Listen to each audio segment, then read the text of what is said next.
안녕하세요. 이번에 세화여고 졸업한 박윤서입니다. 저는 내신 종합 1.3으로 졸업했고요. 저는 1학년 때 통합사회는 시험 4번 중에 3번이 100점이었고 한국사도 1등급이었습니다. 저는 암기 과목을 되게 잘했던 편이고 되게 여러 시행착오를 통해서 어떻게 암기 과목을 공부해야 하는지 많이 고민을 해봤어요.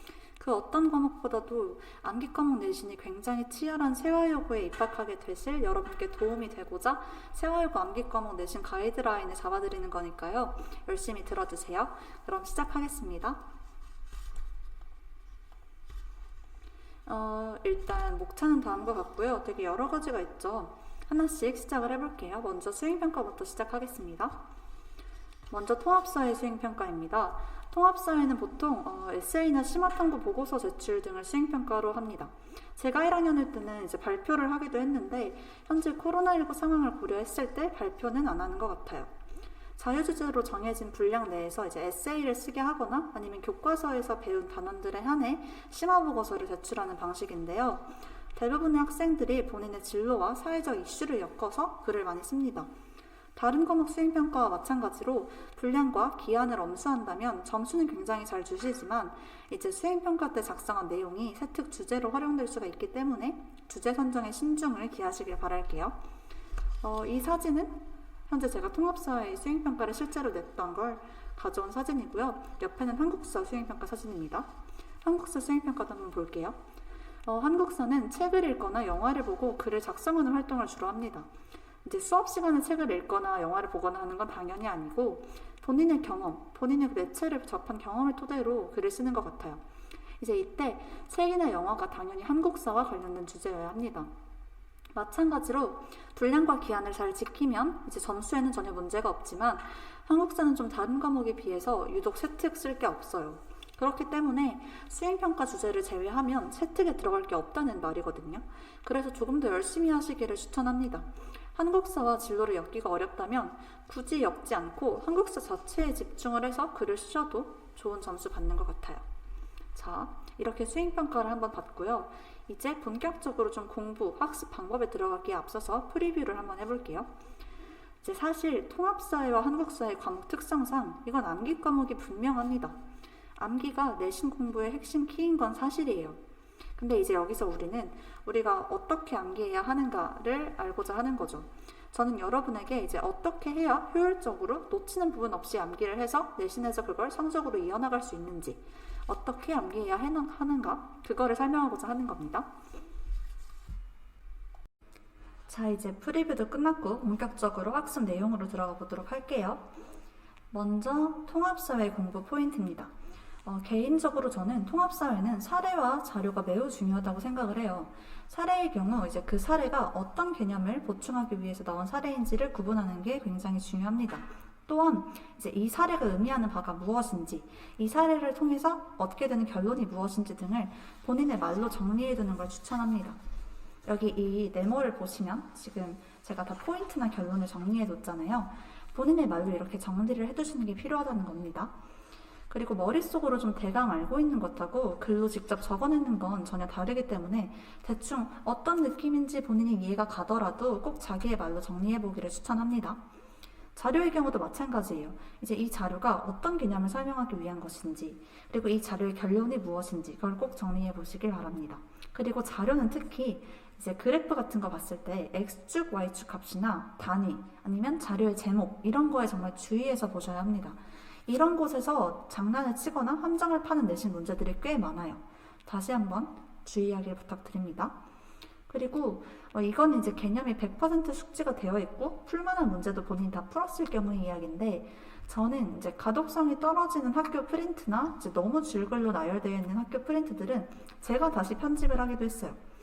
여기 사진을 보시면 제가 실제로 1학년 때 통합사회에 제가 직접 만든 프린트거든요. 교과서와 학교 프린트에는 지금 보시는 이 내용들이 전부 줄글로 서술이 되어 있었어요. 그리고 막 냉대기후, 한대기후가 막 섞여서 나온다던가 그런 게 되게 많았는데 제가 그걸로 공부를 하다가는 놓치는 부분이 있을까 좀 걱정을 했고 머릿속에 제대로 구조가 잡히지 않을 것 같아서 제가 직접 만들었습니다.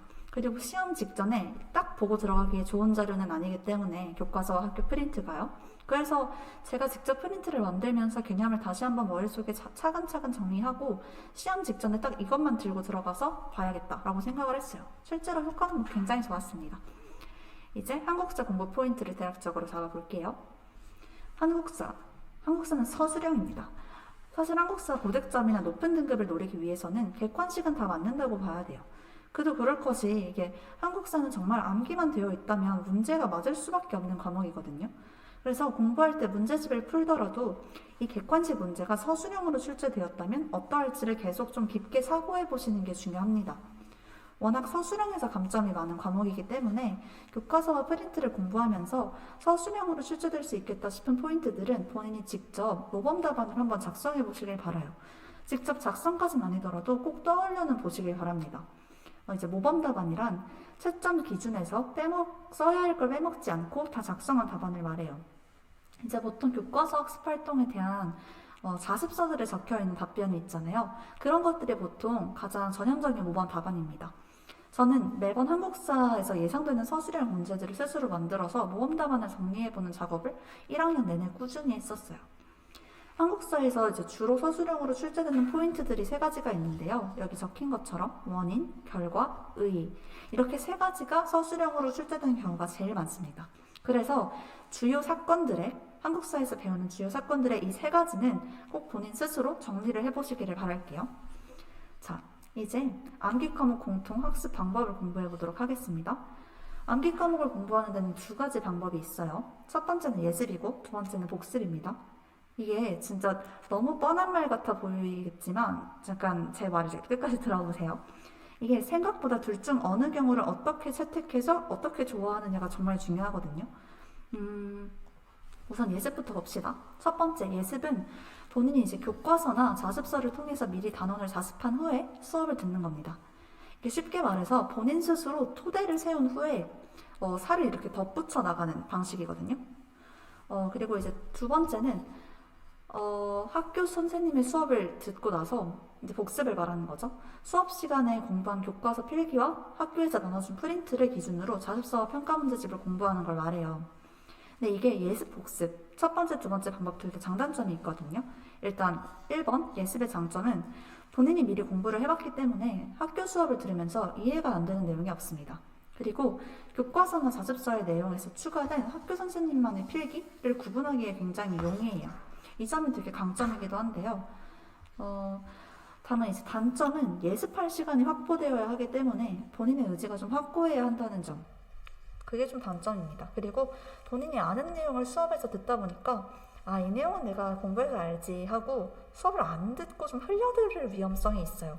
근데 이거는 본인의 의지 문제죠, 사실. 자, 이제 두 번째 복습 장단점을 한번 봅시다.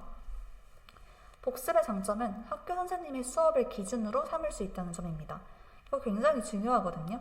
가끔 가다가 교과서 문제집의 설명이랑 학교 선생님 수업의 설명이랑 충돌하는 경우가 있어요.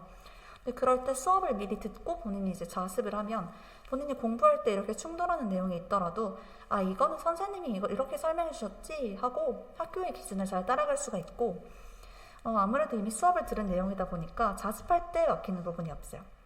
아까 예습이랑은 좀 차이점이 있죠. 다만 이제 굉장히 좀 치명적인 단점이 있습니다. 굉장히 치명적인데요. 통합사회 과목 특성상 시험이 한 3일 남았는데 진도가 안 끝났다거나 시험 직전에, 전에 있는 마지막 수업 시간에 진도가 끝나는 일이 발생할 수가 있어요. 실제로 꽤 있는 일이거든요. 이런 상황이라면 본인이 이제 복습의 방법으로만 공부를 했을 때 시험 직전에 벼락치기를 해야 되는 경우가 생기겠죠. 이제 그렇기 때문에 우리는 예습과 복습을 모두 조화롭게 사용할 줄 알아야 합니다. 특히 시험이 2주밖에 안 남았는데 아직도 진도가 많이 남았다. 이러는 경우에는 2번 복습의 방법만을 사용하던 학생도 무조건 1번 예습의 방법으로 돌려서 공부를 해야 되거든요. 시험이 일주일도 안 남았을 때는 전체 시험 범위를 숙지한 상태에서 이를 좀 반복하면서 되새기는 공부를 해야 합니다. 남은 진도를 그때 벼락치기로 채운다는 건 진짜 너무 위험한 일이에요. 결과적으로 예습, 학교 수업, 복습 이렇게 3박자가 잘 맞아야 하는 거죠.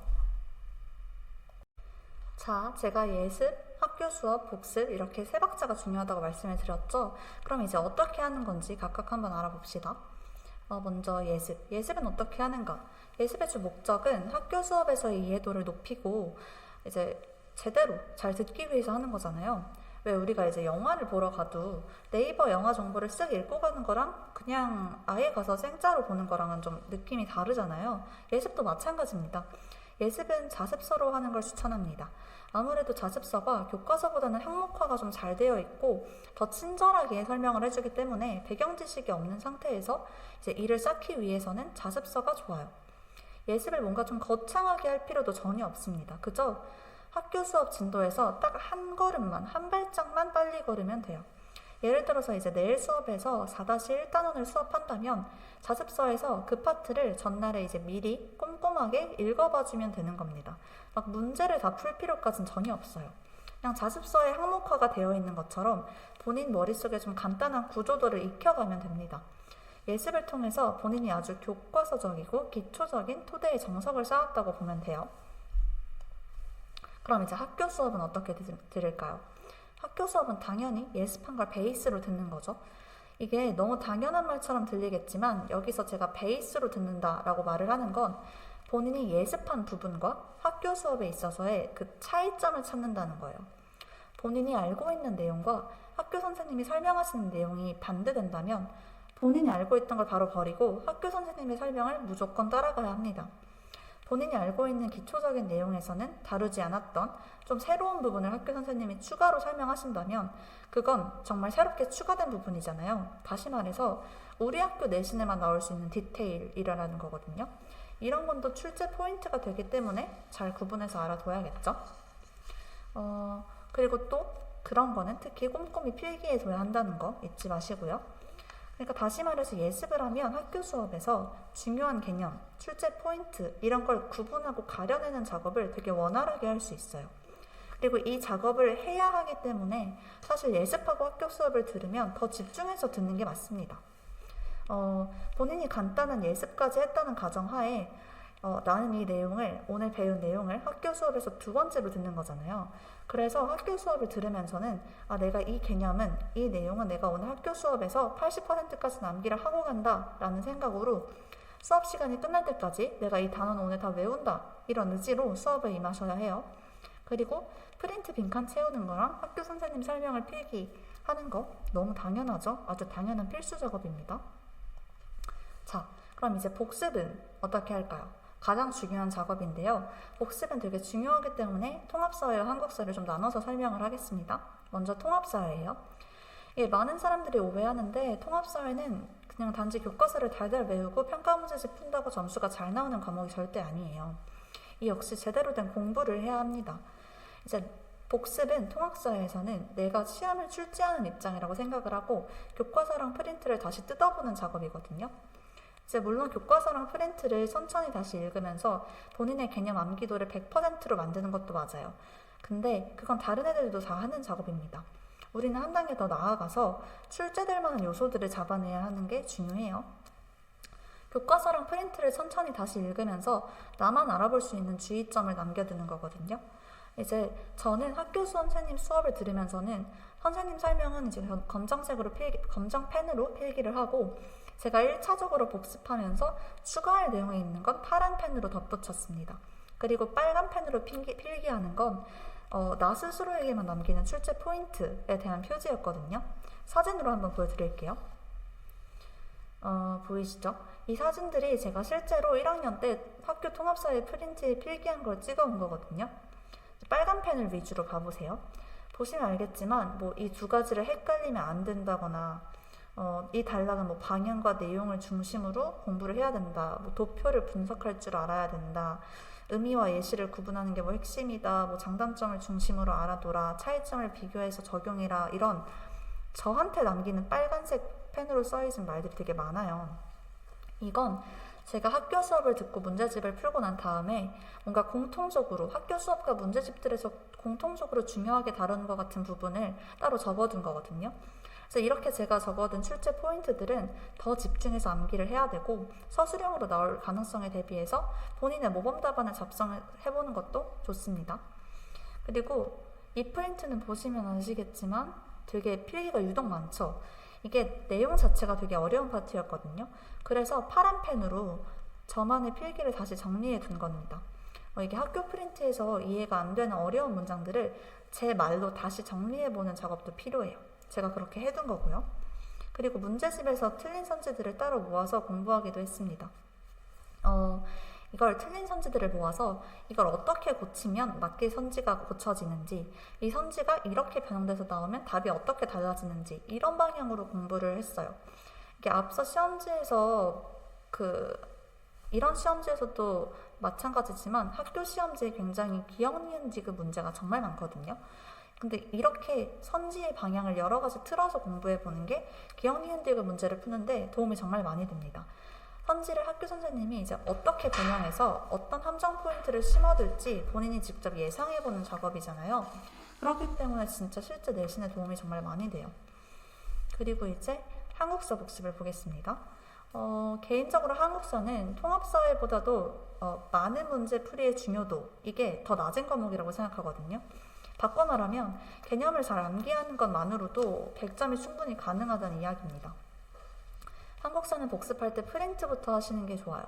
아무래도 프린트가 좀 깔끔하게 항목화가 잘 되어 있다 보니까 암기하기에 되게 유용한 구조입니다. 일단 학교 프린트를 100% 암기하는 것부터가 시작이에요. 그리고 나서 이제 교과서를 읽는데, 이때 교과서를 읽을 때는 내가 프린트해서 암기한 내용을 복기하고 확인하면서 읽는 게 되게 중요합니다. 그렇게 좀 시간을 들여서 천천히 꼼꼼하게 읽어야 내가 제대로 암기를 한층 더 쌓아갈 수 있는 거예요. 그리고 교과서에서는 특히 사료를 중심으로 공부를 하셔야 되는데, 한국사 내신에서 어렵다 하는 문제들은 다 사료에 관련된 거예요. 조약의 내용이나 선언문 같이 교과서에 사료 읽기라고 표시된 부분은 엄청 꼼꼼하게 보시고 주의해서 보셔야 돼요. 그리고 사료를 보고 사료의 주제, 사료의 결론을 캐치해낼 수 있어야 합니다. 이제 이 사진으로 예를 들어볼게요. 이 사진이 실제 교과서를 촬영한 건데요. 이 줄글을 읽고 이 사료가 조선 후기 농촌사회를 주제로 한다는 것, 그리고 더 나아가서 조선 후기 농촌사회에는 어떤 변화가 있었는지를 본인이 설명할 수 있어야 돼요. 이게 사료 문제의 핵심입니다. 특히 사료에 관한 문제는 서술형으로 출제될 가능성이 너무 높기 때문에 서술형 형태로도 대비를 하셔야 합니다.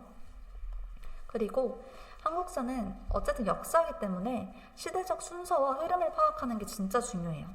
학교 수업에서는 이게 설명의 편의를 위해서 가끔 어떤 사건들의 순서를 뒤집어서 설명하실 때도 있고, 교과서나 문제집에도 설명의 편의를 위해 순서가 좀 바뀌어서 서술되는 경우가 있거든요. 근데 우리가 복습을 할 때는 이를 다시 시대 순서로 생각을 해서 흐름을 파악하는 습관을 들여야 돼요. 저는 시간 여유가 된다면 본인 스스로 연표를 작성해서 파악하기도 했습니다. 자, 그럼 이제 우리가 내신 때 어떻게 공부해야 하는지, 어떤 단계에 어떤 학습을 해야 하는지, 어떤 게 과목별 포인트가 되는지는 얘기를 했잖아요. 그러면 지금은 뭘 할 수 있을까? 한번 봅시다. 지금 통합사회 이렇게 공부하자. 한국사는 제가 생각하기엔 굳이 방학에 보고 들어갈 필요는 없는 과목입니다. 3월부터 학교 수업을 좀 잘 따라가면서 꼼꼼하게 차근차근 공부를 해 나가는 게 제일 중요해요. 근데 통합사회는 조금 다르거든요. 통합사회는 약간 통합과학의 문과 버전이라서 어느 정도 내용을 미리 훑어보는 게 꽤 도움이 되는 과목입니다. 이제 겨울방학이 약 2주 정도 남았잖아요, 여러분. 혹시 통합사회 자습서나 평가 문제집 이미 갖고 계신가요? 없으시다면 미리 구비를 해두시는 것도 좋을 것 같아요. 통합사회는 지금 이 남은 날 동안 한 열흘에서 2주 정도를 잡고 1학기 중간고사 범위만 자습서랑 평가 문제집을 훑어보시기를 추천합니다. 내가 이 내용을 완벽하게 소화해가서 수업을 듣겠다, 문제를 다 맞겠다, 이런 마인드는 전혀 필요가 없어요. 그게 아니라 내가 3월에 통합사회 수업을 시작할 때 수업을 완전히 받아들이고 이해할 수 있도록 기본을 깔아두겠다 하는 마인드입니다. 아까 예습의 중요성에 대해서 얘기를 했잖아요. 근데 1학기 중간고사 범위, 특히 3월은 여러분이 적응하기가 너무 정신이 없어서 예습이 좀 원활하게 이루어지기가 힘들어요. 그래서 겨울방학 때 미리 시간이 넉넉할 때 한번 해보자는 이야기입니다. 자, 암기 과목, 통합사회, 한국사를 위주로 설명했는데 사실 학교에서 내신을 보는 암기 과목은 하나가 더 있죠. 바로 제2외국어인데요. 일본어, 중국어, 프랑스어가 있습니다. 세화여고는. 제2외국어. 외국어는 워낙에 단순한 과목인지라 할 얘기가 많지 않아서 가장 뒤로 뺐어요. 외국어는 정말 간단합니다. 복습을 철저히 하는 게 전부예요. 학교 수업 때 이제 선생님의 모든 필기를 받아 적고 이를 많이 반복하면 됩니다. 결국 반복이 핵심인 과목이거든요. 다만 여기서 이제 복습을 어떻게 하느냐가 관건인데요. 벼락치기 하는 친구들 정말 많은데 사실 그렇게 추천하지는 않아요. 1, 2주에 한 번씩 복습해 주기를 저는 추천합니다. 외국어는 복습을 누적하는 게 효과가 되게 좋은 과목이거든요.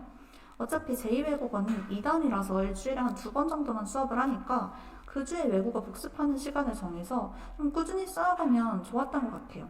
저 같은 경우에는 매주 금요일 점심시간이나 목요일 자습시간 이럴 때마다 외국어 복습하는 시간을 정해두고 그냥 그 주에 배운 학교 수업을 복습했었거든요. 외국어는 본인이 독서실에 가서 좀 각 잡고 공부하는 것보다 평소에 학교에서 틈틈이 자습해두는 게 효율이 더 좋더라고요. 그리고 과목 특성상 이제 단어가 중요하기 때문에 본인이 좀 단어장을 만들어서 갖고 다니면서 자주 익혀두는 것도 괜찮습니다. 자, 이제 통합사회 한국사 제2외국어 수업을 조언을 다 했잖아요. 마지막으로 당부를 한 말씀 드리자면 암기 과목 경시하시면 안 돼요, 여러분. 다시 말 암기 과목 무시하면 안 된다는 이야기입니다. 국영 수거를 아무리 잘해도 얘네 때문에 종합 등급이 정말 확 떨어질 수 있어요. 그리고 다시 말하면 반대로 종합 등급을 확 캐리해 줄 수도 있거든요. 암기 과목도 단위수를 무시할 수 없기 때문에 암기 과목도 진짜 꼼꼼하게 해두셔야 합니다. 이제 여러분 입학이 얼마 남지 않으셨잖아요. 이제 마지막으로 그냥 조언, 학교 생활에 대한 전반적인 조언을 잠깐 드리자면 3월에 정신 잘 차리고 있으셔야 합니다. 이게 3월에는 교실이 어딘지도 모르겠고 동아리도 새로 들어가야 되고 해서 정신이 진짜 없으시겠지만 학교 수업이나 활동 같은 거 진짜 꼼꼼하게 체크해 두시길 바래요. 3월에 학교 수업에서 나가는 진도도 다 여러분 1학기 중간고사 범위니까요. 적응은 열심히 하되 너무 붕 떠 있지는 않길 바랍니다.